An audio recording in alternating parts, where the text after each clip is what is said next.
계속해서 출발 증시와이드 2부 순서를 이어가겠습니다. 저희 프로그램 KT 올레 IPTV로도 함께 시청을 하실 수 있으니까요. 많은 참여와 시청을 부탁드립니다. 자, 오늘 2부에서 준비한 내용들입니다. 네, 김동섭의 마켓 포인트, 김동섭 이사와 함께 글로벌 주요 이슈 분석은 물론이고요. 필승 투자 전략도 함께 짜보고요. 네, 동상이몽 수급으로 보는 시장, 박재민 팀장과 함께 주체별 수급 상황 정리해봅니다. 이슈 정복하기 대성투자자문 안종호 팀장과 함께 어젯밤 독일에서 공개한 아이폰 5의 기능과 향후 주가 흐름 예상해보고요. 내년 9년 만에 역성장 위기가 예고되고 있는 글로벌 폭력 시장의 흐름과 국내 폭력 부품업체들에 미치는 영향력을 살핍니다. 네, 김재현의 키포인트 김재현 차장과 함께 오전장 정리, 효과적인 오후장 전략을 세우는 시간을 갖습니다. 네, 이 시각 시장의 자세한 흐름을 시황센터의 김혜영 캐스터를 만나서 들어보겠습니다. 네, 시황센터 김혜영입니다. 전일 코스피 지수는 경기 부양감에 대한 기대가 확산되면서 상승세를 이어갔는데요. 1950선을 회복하면서 장을 마감했습니다. 독일 헌법재판소의 ESM 합번이 결정됐고요. 애플이 아이폰 5를 공개한 가운데 오늘 있을 금통위와 그리고 FOMC 선물 옵션 동시 만기를 앞두고 코스피 지수는 소폭 하락으로 장을 출발했습니다. 현재 0.10% 상승한 1951선에서 거래가 되는 모습입니다. 이어서 수급 상황 살펴보겠습니다. 전일에는 외국인과 기관이 매수세에 돌입하면서 지수 상승을 이끌었는데요. 현재는 외국인이 매도세, 기관은 보합세 보여주고 있고요. 매도세였던 개인은 매수세로 돌아선 모습입니다. 이어서 코스닥 지수 살펴보겠습니다. 전일 코스닥 지수는 5거래일 연속 상승세를 보였는데요. 오늘도 그 흐름 이어나가면서 기분 좋게 상승 출발했습니다. 현재는 0.61% 상승하면서 520선 탈환한 모습입니다. 수급 상황 살펴보도록 하겠습니다. 현재 개인과 기관과 외국인은 매수하는 모습 보여주고 있고요. 개인은 매도세 보여주고 있습니다. 이어서 환율 살펴보도록 하겠습니다.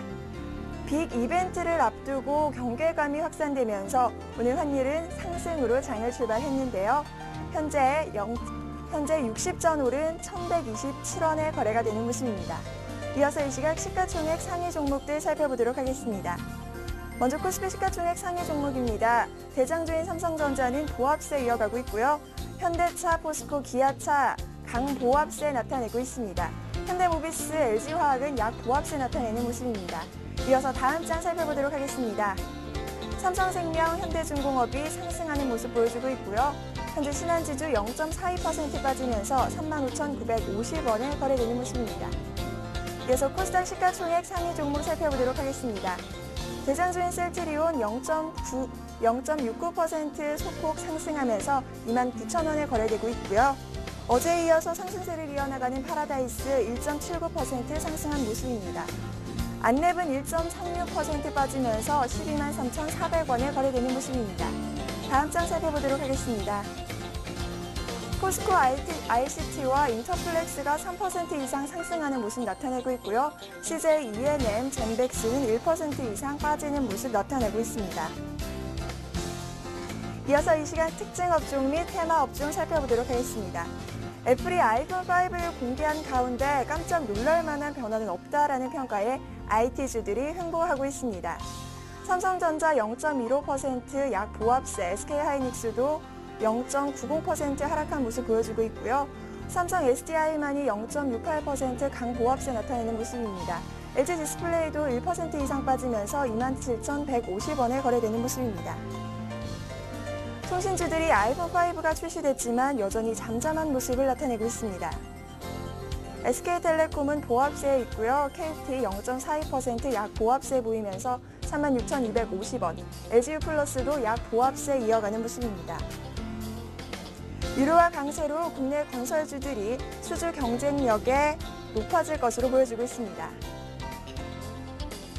현재는 GS건설 1% 이상 상승했고요. 대우건설, 대림산업은 강보합세, 삼성물산은 보합세 나타내고 삼성엔지니어링, 현대건설은 약보합세 이어가고 있습니다.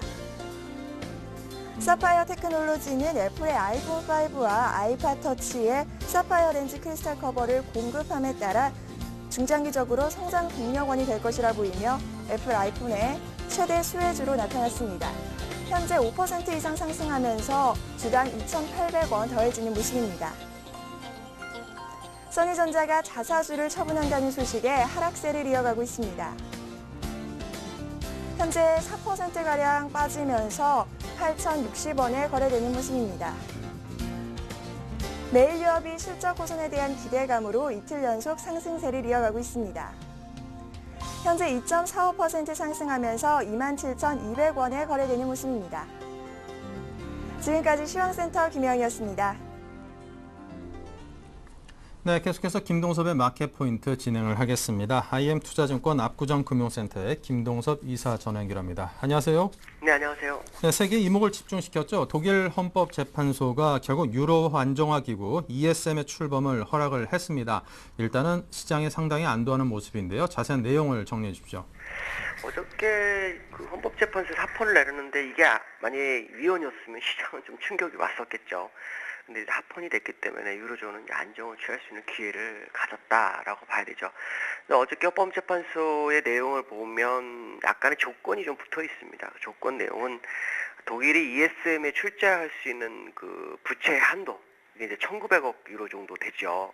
이 1,900억 유로면 그 지분이 뭐 한 27% 이상 됩니다. 그러니까 이 부분을 넘겨서는 안 된다라는 조건을 제시했고, 또 하나는 혹시라도 증액을 해야 되는 상황이 발생하면 의회를 통해서 승인을 받아야 된다는 전제 조건을 걸었습니다. 근데 사실은 그게 큰 의미가 없죠. 왜 그러냐면 지난번에 있었던 그 EFSF라든가 지금 ESM 이건 전부 다 각 나라 의회에서 승인이 돼야만이 진행되는 거기 때문에 별다른 조건이라고 보기도 좀 어렵다라고 봐야 될 것 같습니다. 자, 이로 인해서 그 스페인과 이탈리아의 국채 금리도 많이 낮아지고 있는 상황이고요. 오히려 스페인과 이탈리아는 국채 금리가 하락하는 거에 대해서 ECB나 이 ESM에 국채를 매수해달라고 요구를 해야 되는 상황인데 오히려 뒷짐지고 있죠. 왜냐하면 뭔가 하나 한다라는 그 뉴스 하나만으로도 벌써 국채 금리가 엄청 떨어졌거든요. 저달 금리가 낮아진 상황이다라고 보시면 될 것 같습니다. 어쨌든 ESM을 합헌이 되면서 어저께 유로존이나 미국도 상승해서 끝났지만 사실 상승폭은 크지 않았습니다. 그래서 실망감으로 생각할 수 있겠지만 제가 볼 때는 그렇지가 않습니다. 왜냐하면 독일 원재에서 합헌인지 위헌인지는 아무도 몰랐죠. 그렇기 때문에 이 투자 전략가 입장으로서는 어느 한쪽으로 배팅을 못하게 돼 있습니다. 양쪽 배팅을 하죠. 하락하는데 배팅하든 상승하는데 배팅은 반반 아니면 뭐 7대3 뭐 이렇게 하기 때문에 그 부분을 이제 올라가는 쪽에 분위기가 잡혔다면 하락에 있는 거를 어떻게 됩니까? 풀어줘야 되죠. 그날이 아주 어저께가 아니었나. 운하도 역시 오늘 오전이 그런 모습이었다라고 봐야 될 것 같습니다. 특히 만기가 있었기 때문에 상승과 하락을 양쪽에다 배팅했던 거 오전에 일단 하락을 풀어줬기 때문에 오후에는 상승 쪽에 무게가 실리지 않을까라는 좀 생각을 해보셔야 될 것 같고요. 지금 상황으로서는 이제 더 이상 악재는 없는 상황이다.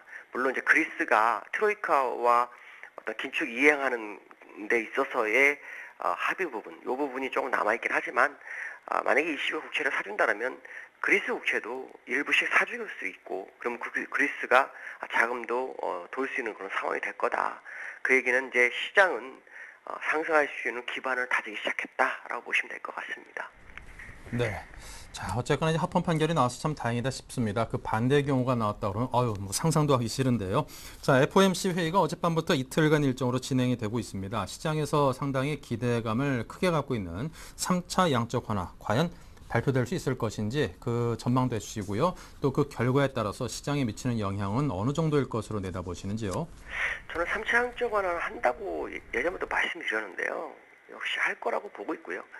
그 기회는 이제 이번이 마지막일 확률이 굉장히 높다라고 보고 있습니다. 대선도 있고 또 재정 절벽도 있기 때문에 하려면 지금 해야 됩니다. 그 FOMC 3차 양적 완화는 아마 예전에 그 서프라임 모기지가 생겼을 때부터 만들었던 프로그램 중에 하나일 확률이 굉장히 높다고 보시면 되겠고요. 지금 그 FOMC 회의가 오늘까지 하는데 문제는 이제 하게 되면 규모가 어떻게 되느냐 이 싸움이 될 것 같죠.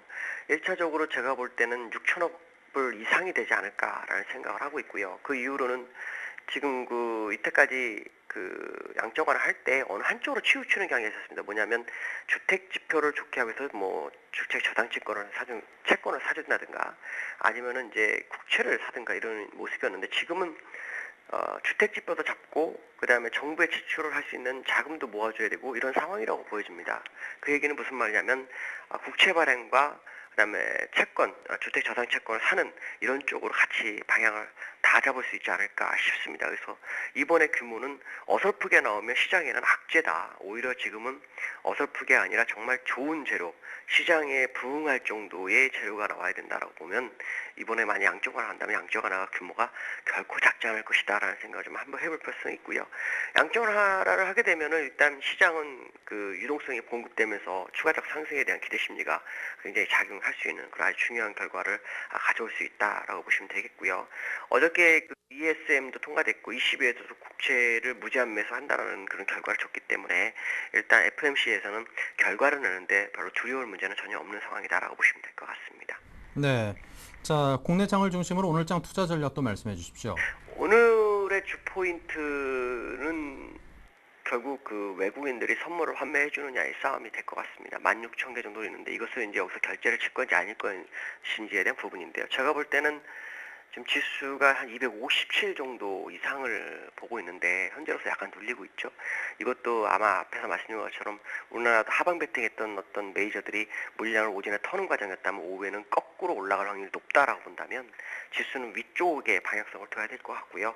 중요한 것은 이제 이 소폭 상승 하락의 중심을 보지 마시고 롱텀의 방향을 좀 보면서 접근하시면 될 것 같습니다.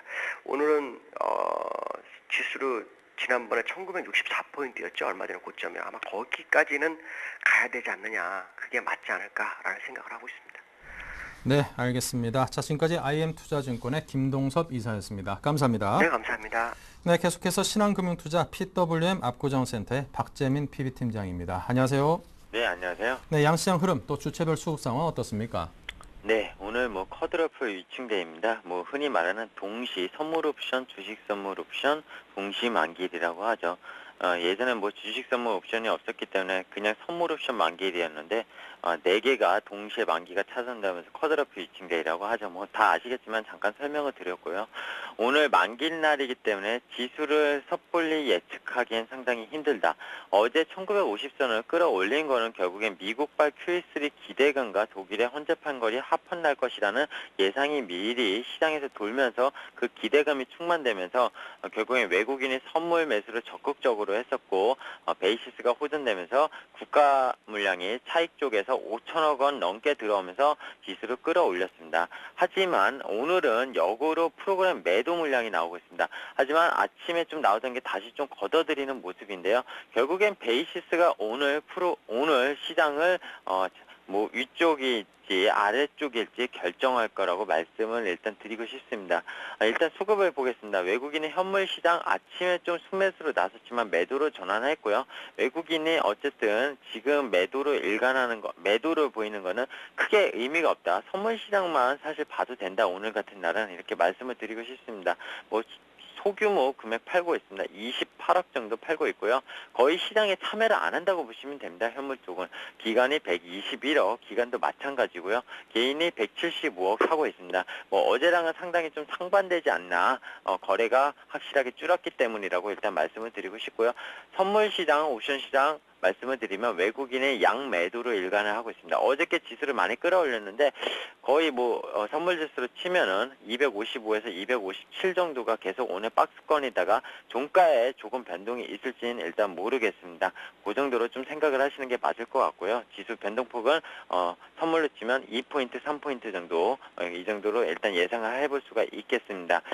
그리고 코스닥 시장 같은 경우에는 기관과 외국인이 같이 사고 있는데요. 외국인이 17억, 기관이 26억을 사고 개인이 20억 팔고 있습니다. 덕분에 어쨌든 코스닥 시장 수급이 좋으면서 520선을 회복하는 강한 회복력을 보이고 있습니다. 코스닥 시장이 520선 회복한 것도 정말 수개월 만인 것 같은데요. 일단은 코스닥 흐름이 상당히 좋다. 오늘 만기이기 때문에 대형주는 프로그램 매매에 압박을 받는 거고요. 결국엔 또 기관이나 외국인의 코스닥 쪽으로 매매를 일단 병행을 하고 있다. 이렇게 좀 보는 게 맞을 것 같습니다. 네, 자, 오늘 기관과 외국인 개인의 각각 속내는 어떨까요? 네, 오늘 세 달에 한 번 만기는 날이다. 쇼쇼쇼 외국인이 이렇게 좀 외치는 것 같습니다. 결국에는 외국인은 항상 합성 선물 전략, 이거 매달 찾아오는 옵션 만기일에 항상 항상 극대화 전략을 취하면서 상당히 그 현물 쪽에서 이익이 나는 것보다 상당히 더 큰 규모의 이익을 항상 가져갔었는데요. 거의 실패한 적이 없었습니다. 작년에도 12달 중에 한 번 좀 기관한테 한 번 진 적이 있었고 11달을 이겼었는데요. 이번에도 거의 뭐 외국인의 양매도랑 같이 그리고 선물 합성 전략까지 하면은 지수가 좀 올라왔어도 크게 손실 볼 것도 없고 어쨌든 이득을 볼 것이다 이렇게 판단을 하고 있습니다. 개인은 오늘 옵션 대박 아니더라도 중박 어떻게 하면 안 될까 하면서 아침에 지수가 한참 10포인트 가까이 밀렸을 때 풋옵션을 한 80억까지 샀었습니다. 지금은 그걸 반을 손절을 했고요. 오늘 만약에 내가 위주라고 하더라도 정말 결제지수가 안 맞으면은 깡통을 차는 날이기 때문에 옵션이 사람은 2배가 날 수가 있습니다. 오늘 255콜 같은 게 아침에 뭐 1.4 하던 게 3까지 갔다가 지금 2포인트도 안 돼, 2도 안 되는데 결국에는 뭐 100% 올랐다가 지금 또 50% 까이고 그러고 있습니다. 이런 날 개인들이 항상 참여를 많이 하는데요. 그러면서 옵션 대박은 아니더라도 중박을 터뜨려 볼까 이렇게 좀 생각을 하면서 옵션 시장에서 활발히 참여를 하고 있습니다. 상당히 좀 위험한 행동입니다. 기본적으로 옵션 만기일, 선물 옵션 만기일 날 옵션을 하는 짓은 결코 옳은 게 아니다. 저는 뭐 여윳돈으로 뭐 1, 200 정도 하면 몰라도 뭐 몇천 막 이렇게 억 단위로 하시는 분들은 정말 도박이 아닌가 생각될 정도로 저는 생각을 하고 있습니다. 기간입니다. 만기 날이다.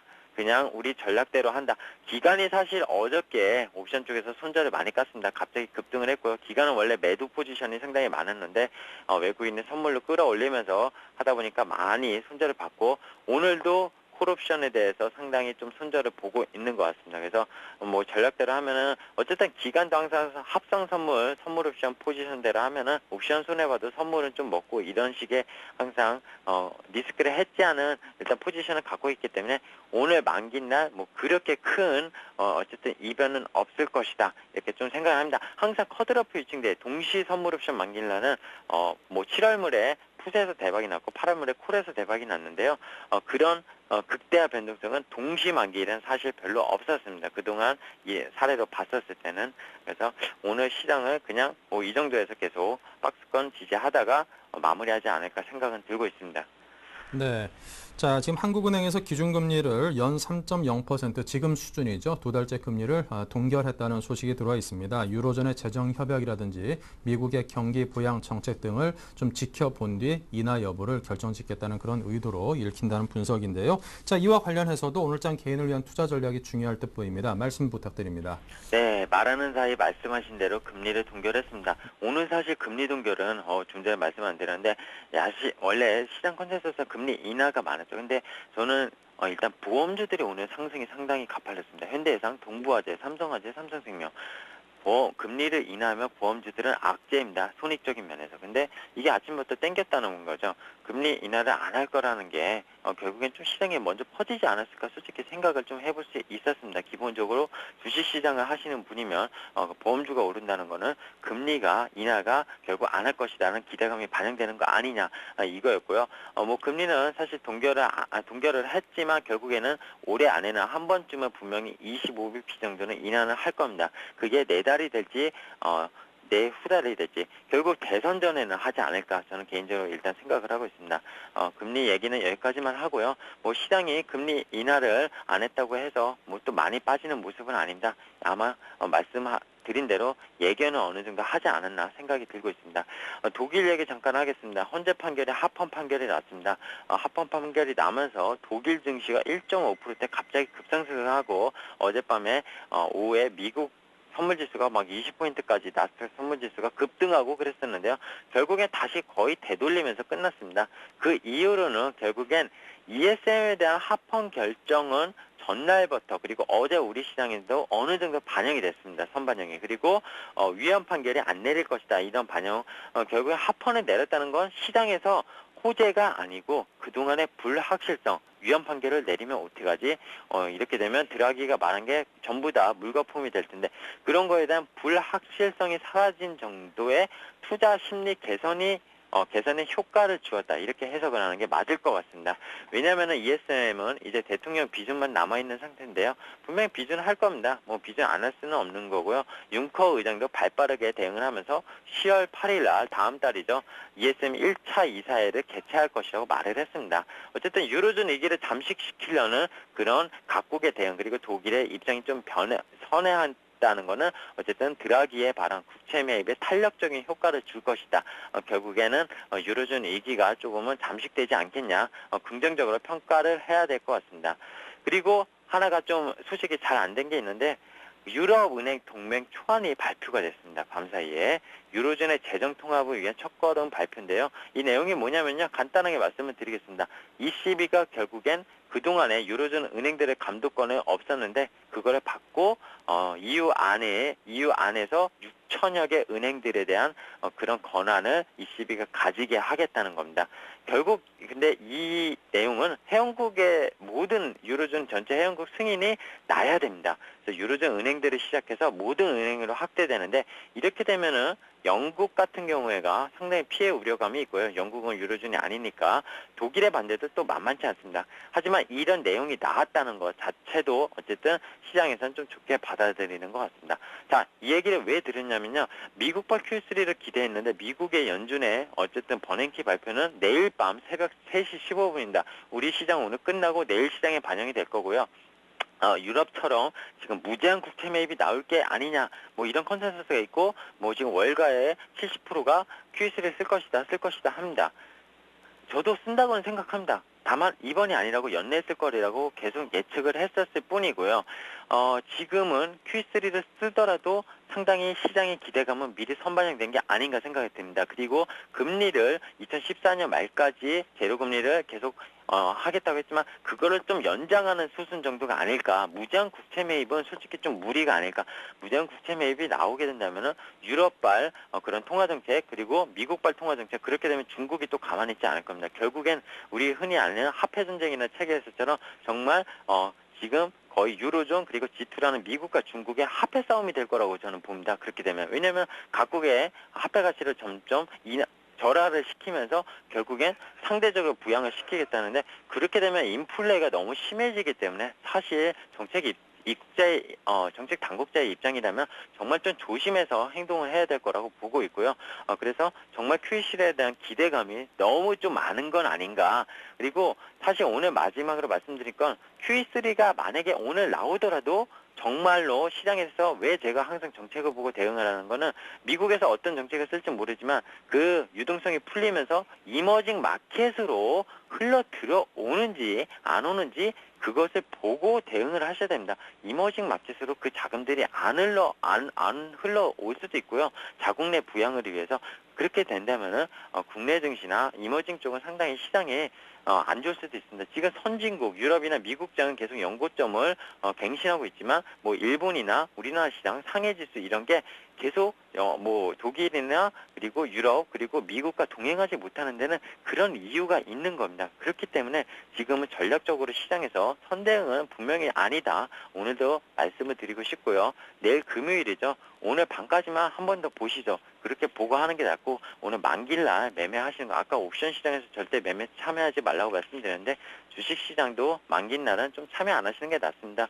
그다음 동시호가 때 프로그램 매물이 얼마나 나올지 뭐 매수로 전환할지 모르는 상황이기 때문에 매매 안 하시는 게 속 편하다. 그냥 오늘 어디 비도 오는데 좀 산책이나 나가서 바람 좀 쐬고 그렇게 좀 시장을 대응하시는 게 맞지 않을까 생각을 일단 하고 있습니다. 네, 알겠습니다. 지금까지 박재민 PB팀장과 함께 투자 전략까지 짜봤습니다. 감사합니다. 네, 감사합니다.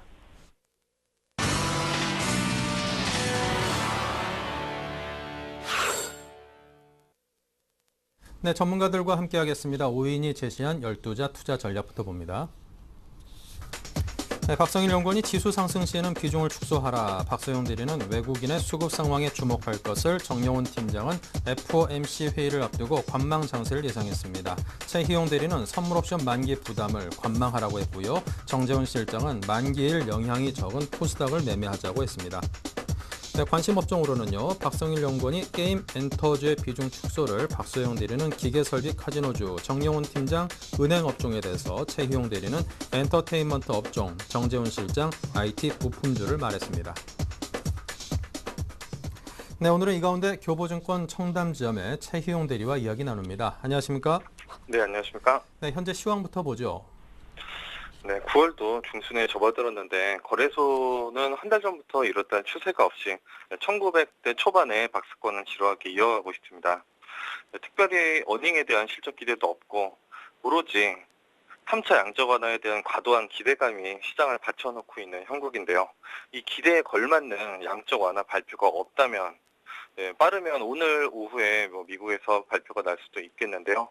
오히려 실망감으로 인한 깊은 조정이 나올 수도 있다는 점을 염두에 두어야겠습니다. 오늘은 선물옵션 동시 만기일이고 차익 매도 물량도 있어서 지수가 오르기는 더 어려운 모습이고요. 또한 금융통화위원회 발표는 방금 전에 있었는데요. 근데 금리는 3%로 동결됨에 따라서 특별한 영향은 미치지 않을 것으로 예상이 됩니다. 지금 다시 한번 강조드리면 글로벌 정책 기대감에 대한 과도한 기대, 또 아직 양적 완화가 구체적으로 발표된 것도 없고 발표를 할지 안 할지도 모르는데 거의 기정사실화된 것으로 시장이 기대를 해서 지수를 받치고 있기 때문에 리스크가 오히려 크다, 이런 말씀을 강조를 드리고요. 근데 반대로 코스닥 시장은 7월 말 저점을 찍고 거침없는 반등이 두 달째 이어가고 있습니다. 8월부터 이어진 게임과 바이오 그리고 엔터테인먼트 테마의 강도가 여전히 유지가 되고 있고요. 코스닥 시총 상위주의 고른 상승인 코스닥 지수 520선 안착을 가능하게 하고 있는 모습입니다. 앞으로도 선순환이 지속될 것으로 기대가 되고 추가적인 상승을 기대해 볼 만한 자리입니다. 네. 자, 오늘 12자 투자 전략에서는 선물옵션 만기에 대한 부담감을 피력하면서 관망 전략을 제시했고요. 엔터테인먼트 업종에 대한 관심을 말씀하셨는데요. 자세히 말씀해 주십시오. 최근 가장 이슈를 받고 있는 업종이고요. 불경기에도 강하고 수출 실적도 좋은 효자 업종입니다. 주요 종목이 SM, JYP 엔터, YG 엔터테인먼트, 로엔, 예림당, KT뮤직 등을 들 수가 있겠고요. 최근 싸이의 강남스타일이 유튜브를 통해서 전 세계적인 열풍을 일으키고 있는 등 한국 엔터테인먼트와 미디어의 가능성을 재부각시켰는데요. 하반기에도 엔터테인먼트와 미디어는 코스닥의 주도주가 될 수 있을 것으로 기대가 되고 있습니다. 네. 자, 그렇다면 관심 가질 만한 종목은요? 네, 오늘 준비해온 종목은 예림당입니다. 예림당은 코스닥에 상장된 미디어 업체로 교육과 출판, 그리고 미디어 제작을 주로 하는 회사입니다. 최근에는 학습 만화 Y 시리즈를 맥글로이스와 손잡고 베이징 도서전에 선보이는 등 해외 판매 채널 다각화를 통한 저작권 매출 확대로 높은 성장성이 기대가 되고요. 4분기에는 한국사, 세계사, 인문사회 시리즈의 판매 증가, 그리고 홈쇼핑 판매가 새로 시작이 되는데요. 이로 인해서 추가 실적 개선이 기대가 되는 모습입니다. 기술적으로도 한번 살펴볼 필요가 있겠는데요. 8월 단기 바닥을 찍고 꾸준한 상승세로 정고점인 8,440원을 약 10% 내에 남겨놓고 있는 모습인데요. 연말까지 정고점 돌파가 가능할 것으로 기대가 됩니다. 목표가는 1만 원, 매수가는 현재가인 한 7,300원 내외고요. 손절가는 단기 저점인 6,500원을 제시하도록 하겠습니다. 네, 자, 지금까지 교보증권의 최희용 대리였습니다. 감사합니다. 감사합니다. 네, 계속해서 이슈 정복하기 박미라 아나운서입니다. 안녕하세요. 이슈 정복하기 박미라입니다. 오늘 살펴봐야 할 주요 이슈들 함께 정리해 보겠습니다. 애플이 드디어 아이폰 5를 공개했습니다. 디스플레이는 더 커졌고 무게는 가볍고 두께는 더 얇아졌습니다. 하지만 정작 새로운 것은 없었다는 반응이 나오고 있습니다. 중국의 차기 지도자로 내정된 시진핑 국가부주석이 열흘 동안 행방불명 상태입니다. 중국 지도부의 권력 이양이 이루어질 18차 당대회가 한 달 앞으로 다가온 상황에서 중국 경제 상황에 어떤 영향을 미칠지 지켜봐야겠습니다. 풍력 시장에 대한 증권사 전망이 나왔습니다. 내년 역성장의 충격이 불가피하다며 국내 풍력 부품업체들의 실적에 부정적인 영향을 미칠 거란 분석인데요. 실제 주가에는 어떤 영향을 줄지 살펴보겠습니다. 이슈 정복하기 오늘 순서는 대성투자자문의 안종호 주식운용팀장과 함께하겠습니다. 안녕하세요. 예, 안녕하십니까. 전 세계인의 관심이 집중됐던 애플의 아이폰 5가 드디어 공개가 됐습니다. LTE 등 새로운 기능이 탑재됐지만 무언가 혁신은 없다는 비판도 함께 제기되고 있는데요. 아이폰 5에 대한 평가는 어떻습니까? 예, 일단 그 공개된 그 하드웨어적인 어떤 스펙을 보면은 그 무게는 한 18% 정도 더 줄였고요. 그 두께 같은 경우도 한 20% 줄인 이런 그 모양이 나왔습니다. 그리고 예상대로 어떤 약간 기존의 아이폰보다는 길쭉한 모양의 4인치 디스플레이가 나왔는데요. 그 애플 창업주인 이제 스티브 잡스가 사망한 뒤 이제 1주년 정도 돼서 이제 새로운 제품이 나온 건데, 그 언론에서는 아까 말씀하신 대로 그렇게 혁신이라고 할 만한 것을 발견하지 못했다라는 이런 평이 많습니다. 그 월스트리트 저널 그 미국 언론에서도 그 아이폰이 이제 지루해졌다, 어떤 이런 비난을 어떻게 피해갈지 의문이 된다라고 얘기를 했고요. IT 저널로 유명한 CNET에서도 경쟁사 제품을 압도하거나 그 능가하는 그 포인트를 찾지 못했다, 이렇게 말을 하고 있습니다. 그리고 그 애플은 보안에 대해서도 실패를 했는데요. 스티븐 잡스가 있었을 때의 애플은 신제품에 대해서 어떤 사소한 정보라도 새나가면 직원을 해고하거나 뭐 고소 고발을 하는 뭐 이런 것을 보이면서 상당히 보안에 신경을 썼는데, 이번에는 나오기 뭐 한 2주 전부터 그 유튜브에 동영상이 돌아다닐 정도로 그 보안에도 실패를 했습니다. 그래서 막상 이제 그 행사가 열린 그 곳에서는 그 많은 분들이 찾아갔지만 그 어떤 그 예전에 보였던 와우 하고 놀랐던 어떤 그런 서프라이즈는 없었다라는 평이 대부분이 많습니다. 그 아무래도 안드로이드 진영에 있는 그 삼성전자나 LG전자나 노키아 같은 곳은 휴대폰을 예전부터 제작하던 곳이기 때문에 그 하드웨어적으로는 그 아마 점점 시간이 지날수록 애플사가 그 더 능가하기는 힘들 것으로 보입니다. 하지만 이제 애플 같은 경우에는 이런 이제 하드웨어를 내놓고 ISO라는 운영 체제를 업그레이드함으로써 그 느끼는 사람들이 이제 역시 애플이구나라는 느낌을 가질 수 있도록 이제 소프트웨어적인 것에 이제 더 이제 초점을 맞추지 않을까 향후 그렇게 예상이 되고요. 그런 그 소프트웨어 업그레이드를 통해서 아이폰의 어떤 애플사의 진면목을 보여줘야지 애플사의 진가를 인정받을 수 있을 것 같습니다. 그리고 가장 중요한 이제 그 판매량을 보게 된다면 판매량은 그 제품에선 혁신이 없을지 모르겠지만 그 예상되는 판매량은 상당히 좋을 것으로 예상이 되고 있습니다. 그래서 그 첫 주에 뭐 500만 대에서 1000만 대, 그래서 한 3개월 동안에 4,500만 대 정도 팔릴 거라고 예상을 하고 있기 때문에 그 아이폰 4S가 출시됐던 것보다는 이제 더 좋을 것으로 예상이 되고 있고요.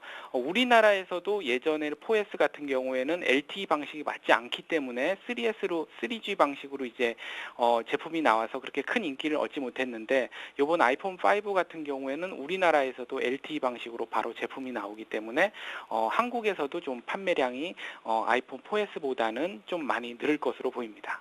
네, 다음 소식입니다. 중국의 차기 지도자로 내정된 시진핑 국가부주석이 열흘 동안 공식 석상의 모습을 드러내지 않고 있습니다. 향후 중국 경제에는 어떤 영향을 미치게 될지 분석해 주시죠. 예, 그 시진핑 부주석이 이제 한 달 뒤면은 원래 그 18차 당회의를 열어서 그 국가 주석이 되게끔 예정이 되어 있었습니다.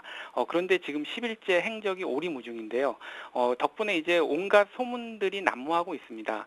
그래서 이제 대부분 이제 어떤 루머와 관련된 것은 그 모태동 시절에 그 문화혁명 때부터 시작되었던 어떤 홍위병들의 리더십인 그 태자당, 그리고 그 장쩌민 전 주석의 그 후계자들인 그 상하이방, 그리고 중국 공산청년당의 어떤 준말인 공천당, 이렇게 3개파의 어떤 권력 암투로서 이제 해석하는 이제 루머들이 많이 나오고 있는데요.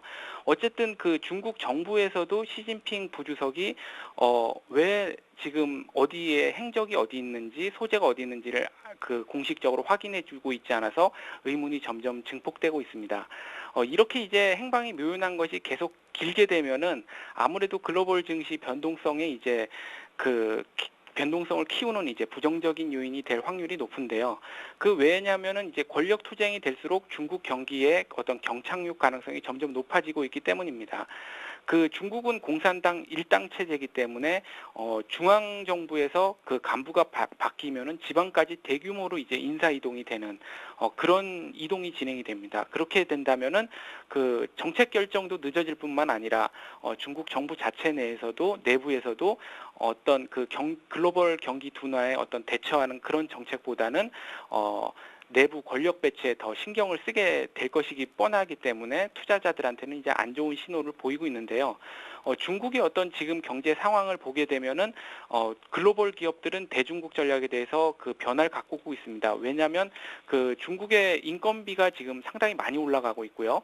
앞에서 말한 어떤 정책적인 이슈들도 있지만 또 그 간부들이 바뀔 때마다 공무원들이 바뀔 때마다 정책 변화가 오는 어떤 그런 그 간접적인 비용들도 상당히 올라가고 있습니다. 그래서 그 글로벌 기업들이 중국을 떠나는 이제 사례가 점점 늘고 있는데요. 우리나라 같은 경우 예를 봐도 그 우리나라의 휴대폰 수출이 매월 준다고 발표되고 있습니다만 그거는 이제 우리나라 휴대폰이 안 팔려서가 아니라 그 삼성전자 같은 기업이 해외에서 생산하는 비중을 높이고 있기 때문인데요. 그 삼성전자 같은 경우도 중국에서 떠나서 이제 베트남 비중을 점점 많이 늘리고 있습니다. 그래서 그 중국에서 떠나는 모습을 보이고 있습니다. 그 중국의 임금 같은 것을 보게 되면요. 그 2011년하고 12년 1년 사이에 그 상하이나 그 천진, 심천, 북경 이런 곳은 이제 13%가량 올랐습니다. 그래서 상당히 부담스러운 수준이고 그 외국 기업이 몰려있는 심천 같은 경우에는 13.6%가 올랐는데요. 최근 이제 상하이에 갔다 온 분의 어떤 이야기를 들어보면 택시의 기본 요금도 우리나라 돈으로 2,300원이고 그 스타벅스의 아메리카노 그 커피 한 잔도 5,000원이래 가지고 뭐 서울 중심지와 뭐 별반 다를 바 없을 정도로 높은 물가를 보이고 있다고 합니다. 그리고 이제 천진 충칭이라고 이제 알려진 이제 그곳은 그 노동 집약적입니다. 그래서 임금이 다른 곳보다는 좀 싸기 때문에 이제 많이 몰려 있는데요.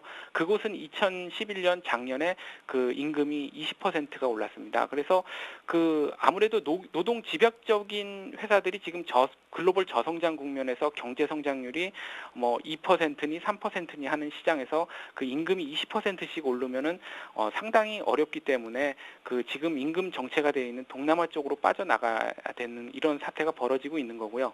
또 하나는 중국에서 이제 그 지적 재산권 보호가 상당히 약하기 때문에 그런 노동 집약적인 회사뿐만 아니라 어떤 지적 재산권이 중요한 회사들도 중국에서 사업을 하는 것이 점점 리스크하게 돼 있습니다.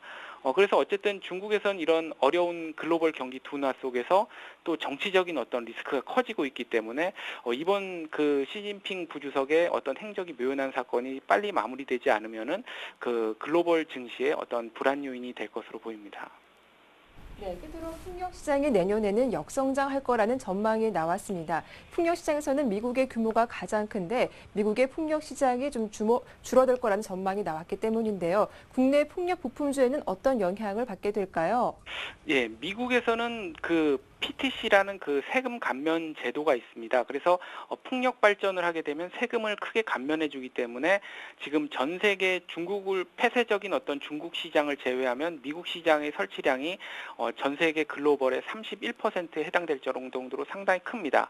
그런데 이제 그 요번에 대선을 맞아서 그 어떤 여야의 합의가 되고 있지 않기 때문에 그 이 PTC 그 세금 감면 제도가 실행이 안 될 수가 있다라는 이제 우려가 있는 건데요.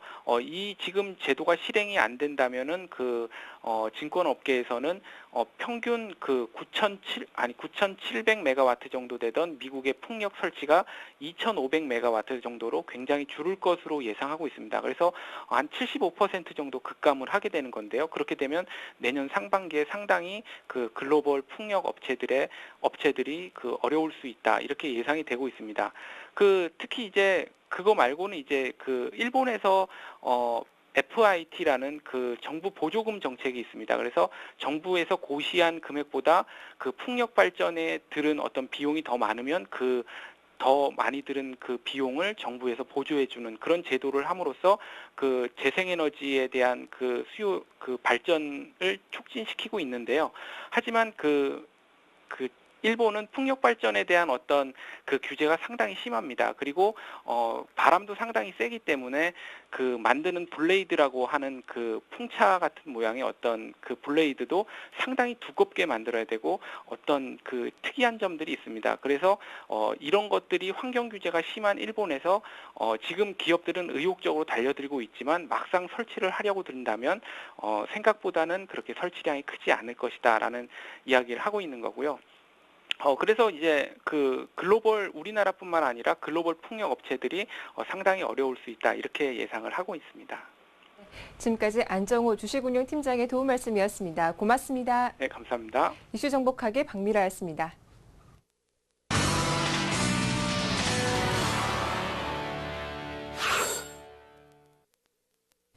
네, 중국 시장 분위기 알아봐야죠. 리딩 투자증권의 우성재 팀장입니다. 안녕하십니까? 네, 안녕하세요. 네, 말씀 주십시오.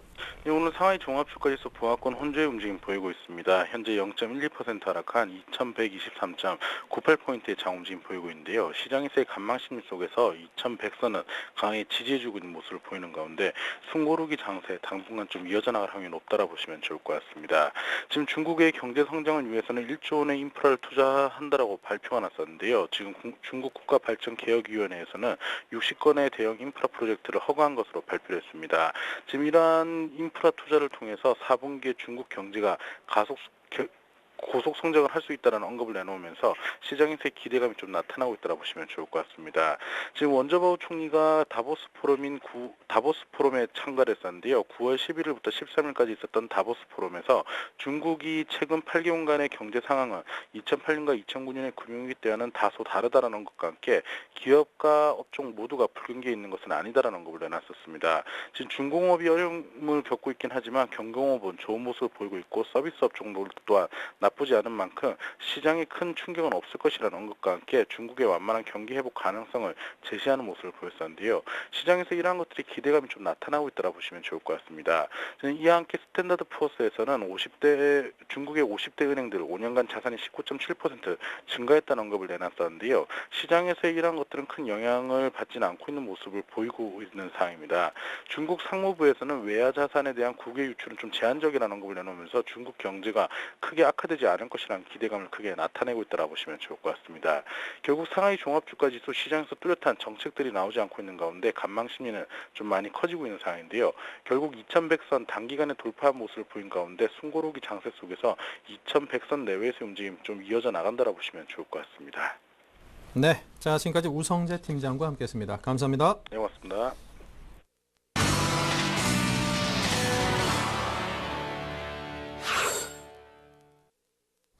네, 오전장 정리해 오후장 전략을 세워보는 김재현의 키포인트입니다. KB투자증권 김재현 차장입니다. 안녕하십니까? 예, 안녕하십니까? 네, 먼저 오늘 장 흐름을 한마디로 정리해 주십시오. 예, 선반영이라는 단어로 좀 말씀드리고 싶습니다. 네. 어제 유럽발 호주에도 불구하고 오늘 우리 시장 큰 움직임이 없습니다. 요새 항상 느끼는 거지만 미리 주가가 올라 있고요. 호재에는 좀 무덤덤하고 악재에는 바로 반응하는 모습에서 이전보다 매매 패턴이 상당히 빨라지고 있음을 알 수가 있습니다. 물론 오늘 밤 더 큰 이벤트인 FOMC가 있다는 부담감도 있겠지만 시장을 보기보다는 종목에 좀 집중하시는 편이 수익률 관리에 좋은 모습을 보이고 있습니다.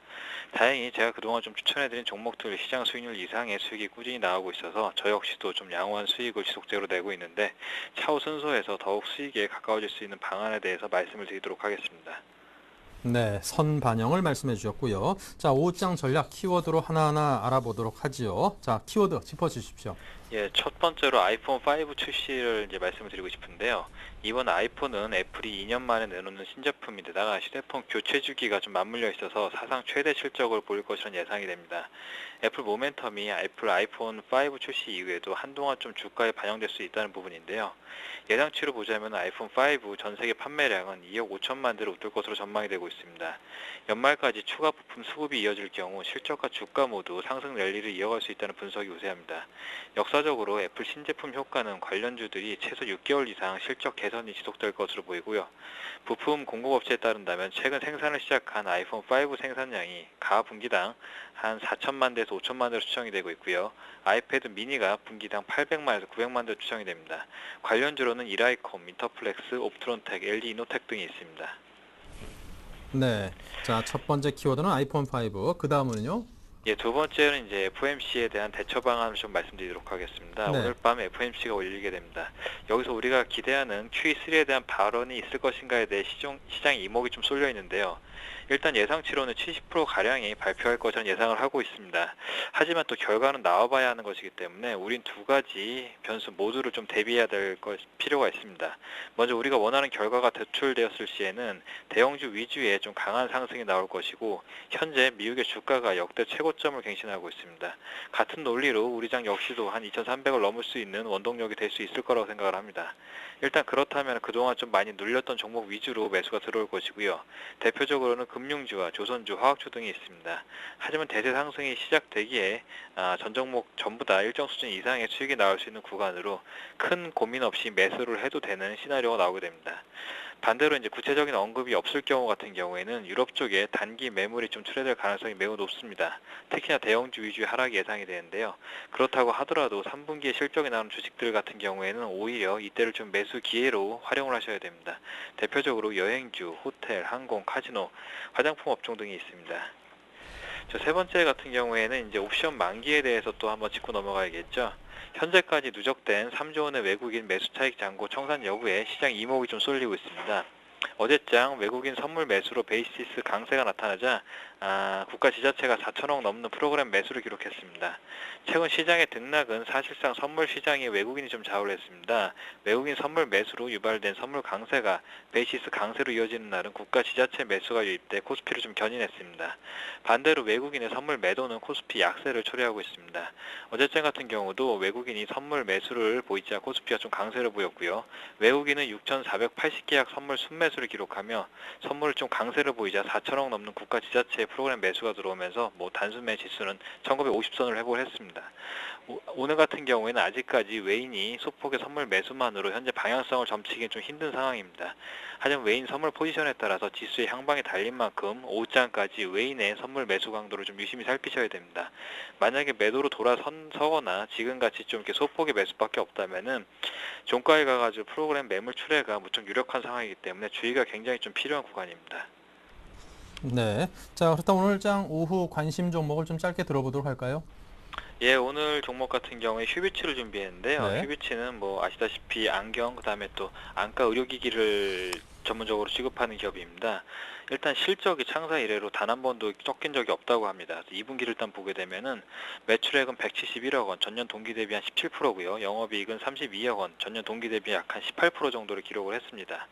지금 말씀드린 대로 실적 같은 경우에는 창사 이래로 한 번도 꺾인 적이 없이 굉장히 좀 펀더메탈이 좋은 기업인데요.